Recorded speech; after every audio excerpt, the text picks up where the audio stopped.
J'étais en train de relire One Piece pour la énième fois et j'arrêtais pas de penser « Attends, quand est-ce qu'on parle de ça pour la première fois déjà ?» Le world building dans One Piece est distillé dans l'œuvre et il y a des infos données en passant qui reviennent plusieurs centaines de chapitres plus tard. Du coup, j'ai essayé de faire une carte mentale digitale de tout le world building, mais ça ressemblait pas à ce que je voulais. Alors, comme je n'ai aucune retenue, j'ai décidé de la faire sur mon mur. Après un peu de préparation, je vous propose de m'accompagner dans le monde de One Piece. Pour faciliter l'organisation des informations, j'ai décidé de séparer ces éléments en 5 grandes catégories. La première est la géographie pour tous les éléments du monde physique.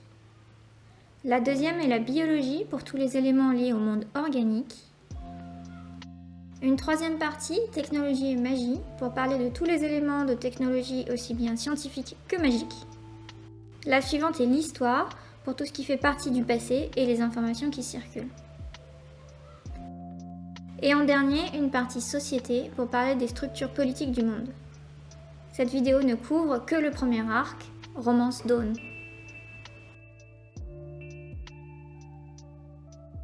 Pour débuter avec la géographie, on découvre Grand Line, le cimetière de pirates où se trouve la route vers le One Piece et où se massent les pirates les plus dangereux du monde. Je vais découper la partie biologie en 3 parties supplémentaires pour avoir un peu plus de précision.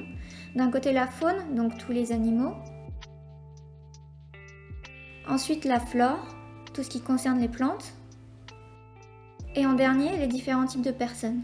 Parce que j'ai près de 1200 chapitres de connaissances d'avance, je sais qu'on en aura besoin. La seule information qu'on apprend dans cet arc est l'existence de monstres marins, d'énormes créatures de la mer, dont le premier exemple est celui du village du Luffy.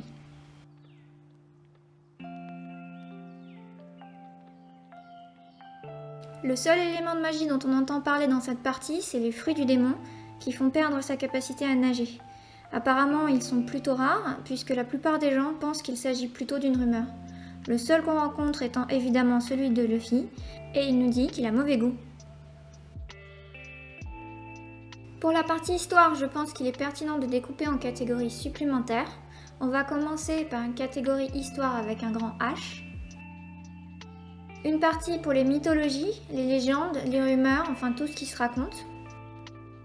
Une partie pour les événements actuels, donc ce qui se passe pendant l'histoire et qui peut avoir un impact pour la suite. Et en dernier, parce que je trouve que c'est parfois intéressant, les commentaires du narrateur.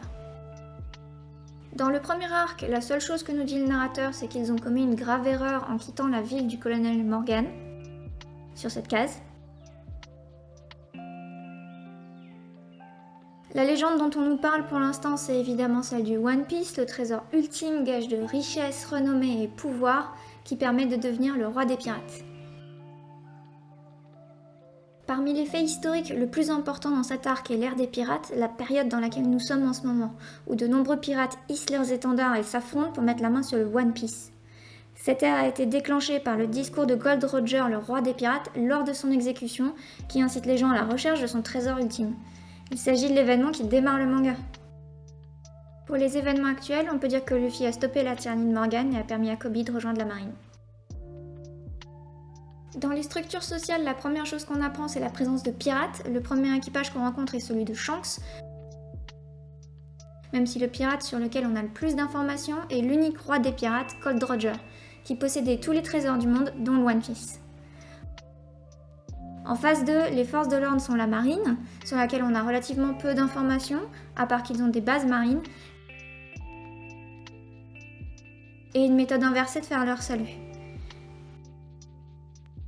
Et enfin, quelques éléments plus généraux, la monnaie utilisée est le berry, on peut avoir sa tête mise à prix par la marine, comme c'est le cas du brigand des montagnes, et on nous parle de l'usage de l'esclavage. Et voici à quoi ressemble le monde de One Piece à la fin du premier arc.